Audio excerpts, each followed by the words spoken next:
তো নমস্কার বন্ধুরা, ওয়েলকাম টু ইউনিক স্পোর্টস। আবারও একটা নতুন ভিডিও নিয়ে চলে এসেছি। তো বন্ধুরা, আজকের এই ভিডিওতে মোহনবাগান সমর্থকদের জন্য একটা খুবই গুরুত্বপূর্ণ আপডেট রয়েছে।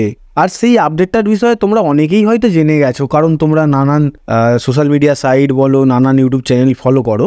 তবুও তোমাদেরকে একবার জানিয়ে দেবো, আপডেটটা আর কাউকে নিয়ে নয়, আপডেটটা জেমি ম্যাকলারেনকে নিয়ে। তো বন্ধুরা, আজকে 12টার দিকে মোহনবাগানের তরফ থেকে একটা পোস্ট করা হয়। সেই পোস্টে গোটের চিহ্ন দিয়ে কামিং সুন লিখে একটা পোস্ট করে। পোস্টটাই শুধুমাত্র গোটের ইমোজি দেওয়া ছিল। তো সেই পোস্টটা দেখে তেমন কিছু বোঝা যাচ্ছিল না, কিন্তু তার কিছুক্ষণ পরেই 12:30টার দিকে মোহনবাগান ফ্যানদের জন্য একটা চমক চলে আসে।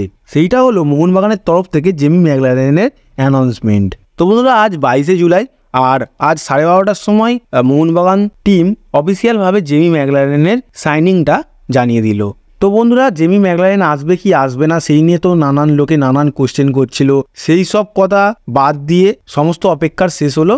শেষ হয়ে Jamie Maclaren A-League legend Mohun Bagan টিমে জয়েন করলো। তো বন্ধুরা, আমরা যদি এবারে জেমি ম্যাকলারেনের প্রোফাইলের দিকে দেখি, তাহলে দেখতে পাবো তিনি 30 বছর বয়সী একজন অস্ট্রেলিয়ান স্ট্রাইকার। তার মার্কেট ভ্যালু এই মুহূর্তে 12 কোটি টাকা। তো বন্ধুরা, সবকিছু কথার মধ্যে একটা কথা তো উঠেই আসে যে আইএসএলের সবচেয়ে দামি প্লেয়ার ছিল এখনো পর্যন্ত জেসন কামিংস, কিন্তু তাকে ছাপিয়ে জেমি ম্যাকলারেন এই মুহূর্তে আইএসএলের সবচেয়ে দামি প্লেয়ার হয়ে গেল, আর তাকেই সই করালো 12 কোটি টাকা দিয়ে মোহনবাগান দল। তো বন্ধুরা, তোমাদের আগেই জানিয়েছিলাম যে তিনি এ লিগ কাঁপানো একজন ফুটবলার। তিনি এ লিগের যে কটা লাস্ট ম্যাচ খেলেছেন বা আগের বছরগুলোতে তিনি দুর্দান্ত লেভেলের পারফরমেন্স করেছিলেন। তাছাড়াও এ লিগের গোল্ডেন বুটও তিনি অনেকবারই জিতেছেন।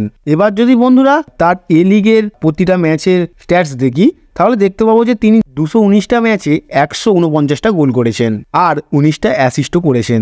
তো যথেষ্ট ভালো লেভেলের স্ট্যাট এটা। আর তাছাড়াও তিনি এ লিগের সর্বোচ্চ গোলদাতাও। তো সব মিলিয়ে প্লেয়ারটা দুর্দান্ত লেভেলের প্লেয়ার, আর তার হয়তো খেলাও আমরা দেখতে চলেছি সেই দুর্দান্ত লেভেলেরই আইএসএলে। তো বন্ধুরা, এ লিগ ছাড়াও তিনি অস্ট্রেলিয়ার হয়ে ওয়ার্ল্ড কাপ বলো বা নানান লিগ বলো সেগুলোতেও খেলেছেন। সব মিলে তিনি 30টা ম্যাচ খেলেছেন এবং তার মধ্যে 8টা গোলও করেছেন। তো বন্ধুরা, প্লেয়ারটি যথেষ্ট অভিজ্ঞ প্লেয়ার, আর মোহনবাগানের অনেকটাই সুবিধা হবে, কারণ এত বড় অভিজ্ঞ একটা প্লেয়ারের সাথে প্রতিটা প্লেয়ারের কোঅর্ডিনেশন আশা করি ভালো হবে। তাছাড়াও এএফসি চ্যাম্পিয়ন্স লিগে খেলারও তার অভিজ্ঞতা রয়েছে। তো সব মিলিয়ে মোহনবাগানেরই অনেকটা লাভ হবে এই প্লেয়ারটি আসার ফলে।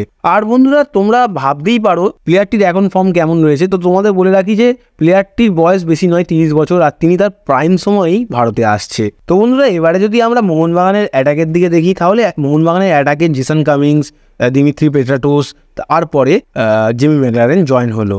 তো সব মিলিয়ে মোহনবাগানের অ্যাটাকটা খুবই শক্তিশালী হয়ে গেল। তাছাড়াও এই 3টে প্লেয়ারের মধ্যে যথেষ্ট ভালো লেভেলের বন্ধুত্বও রয়েছে, কারণ বন্ধুরা এই 3টে প্লেয়ার যেহেতু অস্ট্রেলিয়ান, আগে তাদের একসঙ্গে খেলার অভিজ্ঞতা রয়েছে। তো সব মিলিয়ে তাদের মধ্যে বন্ধুত্ব রয়েছে আর ভালো কোঅর্ডিনেশনও আশা করি দেখা যাবে। তাছাড়াও মোহনবাগানের অ্যাটাকের এখন সবচেয়ে বড় অস্ত্র হলো গ্রেগ স্টুয়ার্ট।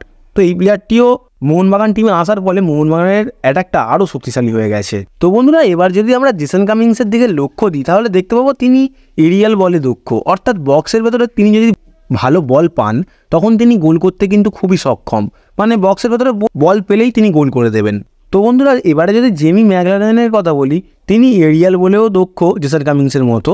তাছাড়াও তিনি হেডারও ভালো দিতে পারেন, আর দূর থেকে শর্ট মানে বলো লং শুটে ভালো গোলও করতে পারেন। তো বন্ধুরা, জেসন কামিংস তো প্রপার স্ট্রাইকার, তোমরা সকলেই জানো, কিন্তু এই প্লেয়ারটি প্রপার স্ট্রাইকারের সাথে সাথে লেফট উইং রাইট উইংয়ে খেলারও এক্সপিরিয়েন্স রয়েছে। তো সব মিলিয়ে তিনি বলও ভালো তৈরি করতে পারবেন আশা করি, আর ভালো গোলও করতে পারবেন। তাছাড়া ওইসবের দরকার নেই, কারণ মোহনবাগানের কাছে অনেক ভালো ভালো অপশান রয়েছে। লেফট উইং রাইট উইং বলো, অ্যাটাকিং মিডফিল্ড বলো, সেন্টার ডিফেন্ডিং মিডফিল্ড বলো, ঠিক আছে, সব পজিশনেই ভালো ভালো অপশান রয়েছে যারা ভালোভাবে বল পাস দিতে পারবে। শুধুমাত্র তাকে পারফেক্টভাবে গোল করতে হবে। তো বন্ধুরা, তোমরা কমেন্টে জানাও যে জেমি ম্যাকলারেন বা জেসন কামিংসের মধ্যে কেউ কি এই সিজনে গোল্ডেন বুট জিততে পারবে। আর তোমাদের এই অ্যানাউন্সমেন্টটা হওয়ার পরে কেমন লাগছে সেটাও তোমরা কমেন্টে জানাতে ভুলো না। তো আজকের ভিডিওটা এতটুকুই। ভালো লাগলে লাইক করো, আর চ্যানেল নতুন হলে চ্যানেলটিকে সাবস্ক্রাইব করে নাও।